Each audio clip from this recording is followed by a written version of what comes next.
Welcome to number 3 in the current series of reflections under the title Freedom, Freedom.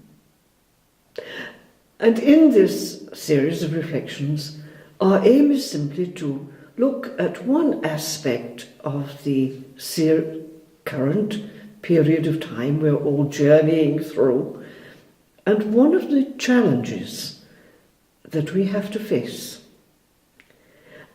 So we have already taken 2 aspects of the times in which we're living, that we've moved into living with cosmic proportions and also in an age of high achievement, and realize that the challenge to our high achievement and success is that we have to learn dispossession.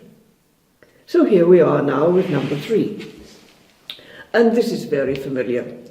We are obviously in an age of digital communication, and here it is, the little cell phone that's an absolute day and night companion, the iPad that goes with us for all sorts of reasons on the journey. We're used to them, they're part of our lives. We're certainly in an age of digital communication. Our youth have been called digital cosmopolitans, citizens of the world. And it's true. For most of them, technology has given them the possibility of reaching people across all the barriers, political, educational, financial, religious traditions, and so on. Vast number of people over vast distances. Communication.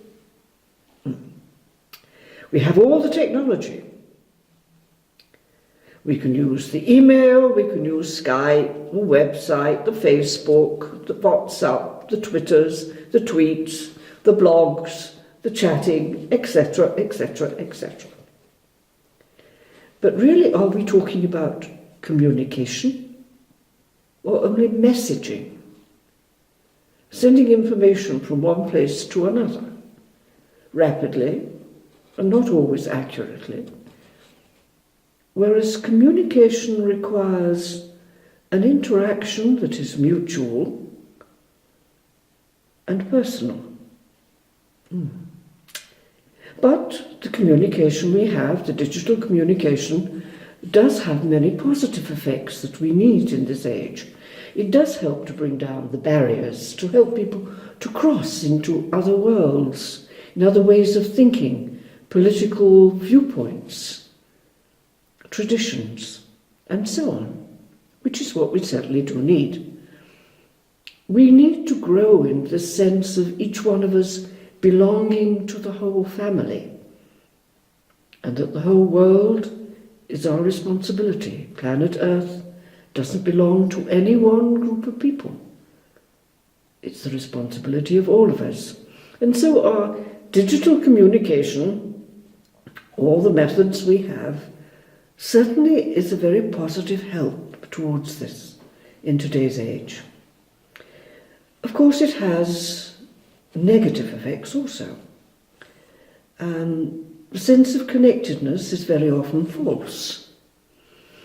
I have 500 friends on Facebook. Friends? Or 500 names and addresses.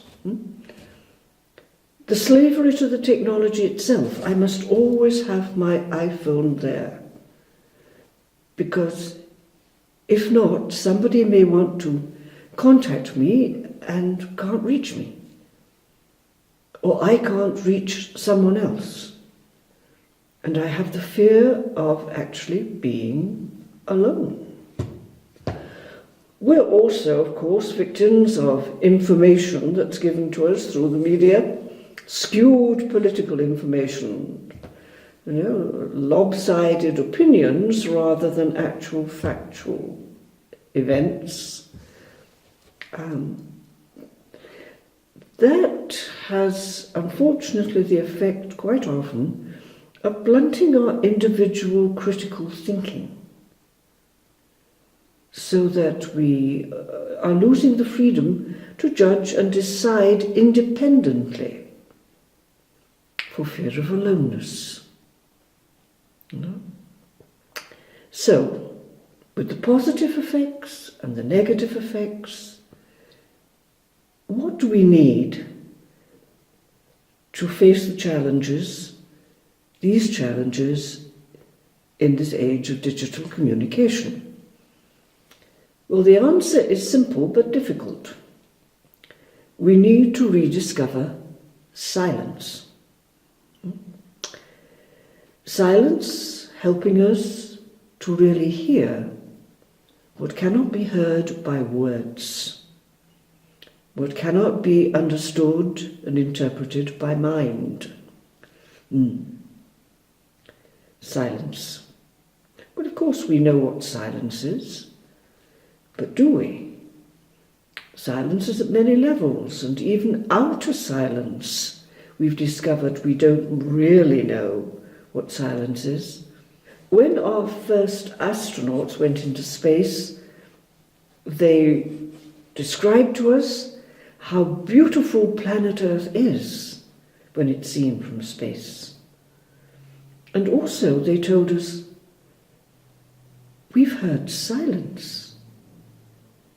On planet Earth we never really heard silence, because there is no silence. We're surrounded by sound waves. So even the outer silence, we've begun to realize, is not silence in the lives of most of us. And of course we know that the noise level is increasing in all our cities, seeking to just get away from it, get out into the country, into the silence, has a very superficial effect. Because a deeper level of silence, which we also have to rediscover, is the noise in the mind, our very speed of information, the information technology that we're all entitled to or victims of, whichever way you want to look at it, leaves our mind full of noise, not really useful information. And we can see how many therapies we've had to develop to help people to quieten the mind, how the increase of burnout is largely due to people unable to bring their minds, their intellectual ability into silence. The growing popularity in Eastern meditation techniques, trying to teach us how to bring the mind to silence. They also tell us of one other thing, which is much more important, that beyond the outer and the inner silence, the physical universe, the mind, there is an inner silence, the center, the innermost self, the source, which can never be reached by words. This silence doesn't talk, and if we're talking in any way, we cannot hear the silence. The truth, the ultimate reality, the mystery of all that is, that which alone is silent, so we can hear it. We do need the outer silence. We need the growing silence of mind to be able to listen even at the physical level without words. But the innermost silence is beyond them both. Difficult?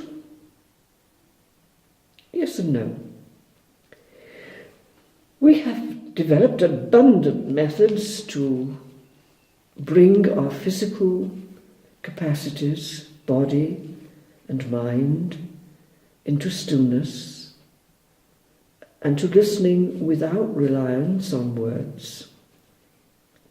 And through this we have discovered that as a human being, the self has the ability for non-physical communication. We have it.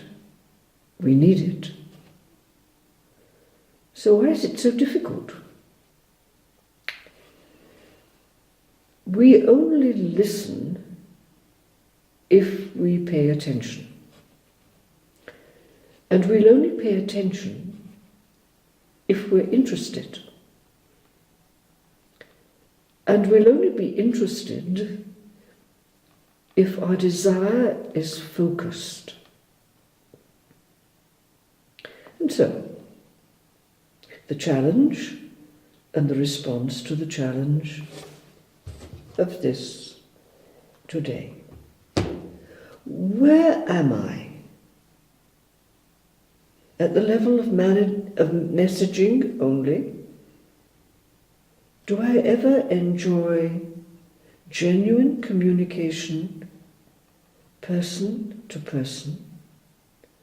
Do I ever experience the self that I am in communication with the source, the self that alone is?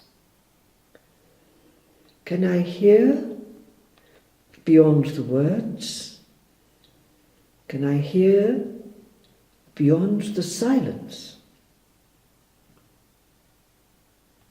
Well, those are questions with which I can answer the challenge of everyday life today.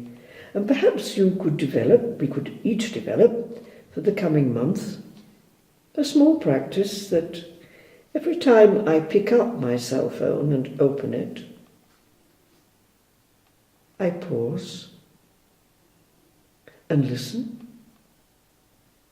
Before I listen to the words,